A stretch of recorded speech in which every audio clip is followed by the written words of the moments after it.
My name is Robert Morton. I'm the developer of the Robocop program for OCP, and you're going to be meeting Robo in a minute. He is the most technologically advanced law enforcement product to date. I'd like you to meet him now. Now, you're only going to be able to ask him a couple of questions, okay? Not take up too much time, and I'll be right here. Robo, come on in. These men are going to talk to you for a minute, okay? Robo, do you know why you were created? I stop crime. I see. Robo, I understand you have 3 prime directives. Can you tell me what they are? Serve the public trust. Uphold the law. Protect the innocent. Anything you'd like to add to this? I am the future of law enforcement. That says it all, doesn't it? Thank you, Robo. It was a good job. Thank you. What did I tell you? Be looking for him.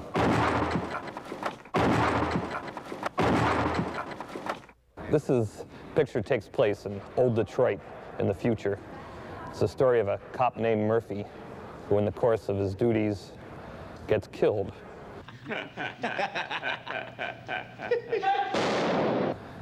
And he is rebuilt as a cyborg, part man, part machine, and he is now programmed as the future of law enforcement. I was reading a lot of comic books for a studio. They came to me one day and said, Ed, read these comic books. We want to know what you think of comic books. And I had never really read comic books, particularly of this sort, which were of these sort of modern, neurotic superhero. Iron Man, Spider-Man, Machine Man, all these things that a guy named Stan Lee over at Marvel created. It was the superhero who had sort of trouble being a superhero. Even though he had all these powers, there was like something going on inside. So he was sort of like a superhero with a headache.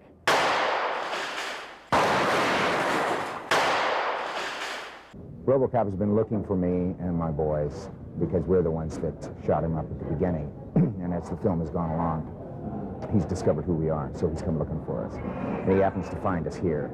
And then is in the process of arresting me, and then since I won't give up and go along peacefully, he starts throwing me through various windows of offices in the warehouse here while he's reading me my rights.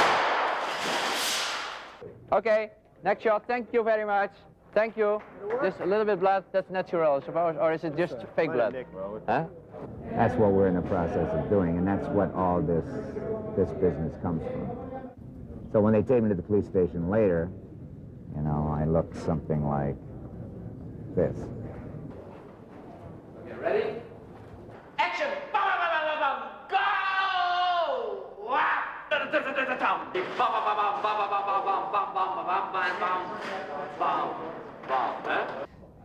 I think what my influence in the style has much more to do with the way I shoot it, the editing, and the way I work with the actors, which is perhaps a little bit different from a normal action picture, because I spent, I think, much more time with the actors than you would normally do for an action picture. Well, I play Bob Morton, who is a sort of up-and-coming executive for this company, OCP. The company itself is kind of scary. It's like, we are Beatrice, you know? We own the police, we own the hospital. It's great. And he's like the most ruthless, ambitious agent who ever sat behind a desk at William Morris. That's how I equate it, you know? The writer calls him a yuppie with teeth. So no matter how sophisticated criminal technology gets, no matter how sophisticated our society gets, no matter how futuristic it becomes, there's still going to be the beat cop. Hey, have you thought it all over? Why not? Make me an offer. Go! The robot had a gun that fired a 3-shot burst. So when the bad guys got shot, you not only had 1 bullet hole, but you had 3. So you had a large hole, a large cavity, and a lot of blood. And these are extra large blood bags, but in a lot of the sequences, that's how much blood we'd use with 3 or 4 of the bullet hits to get the blood gushing and spurting off the chest cavity and the body cavities of a lot of the shots. Ready? Action!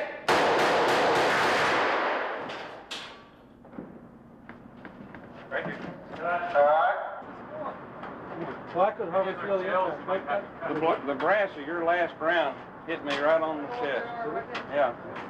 I figured if you wanted to take a shot at me after I did this to you, I couldn't blame you. Actually, the rigging was really superb. I hardly felt the impact of this. Now, when those things go off, what do you feel? Feels like, that's it, we're doing a super jump. Yeah. One of my earliest recollections of robots is sitting in front of a television set when I was 4 years old watching a local Philadelphia TV show called Mr. Rivets, and it was a man in a cardboard box painted silver. Now, hopefully we've done a little better than that. We have one of the all-star teams of special effects.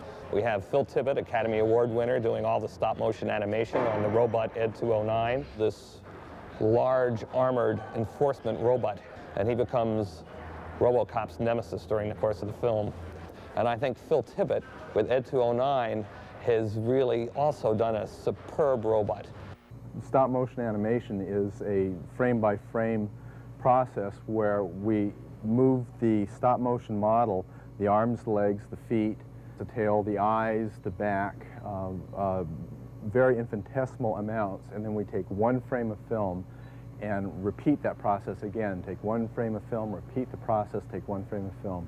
We have Pete Coran, who did all the roto effects in the Star Wars pictures. He's doing all our RoboVision shots, all the POVs of the robots.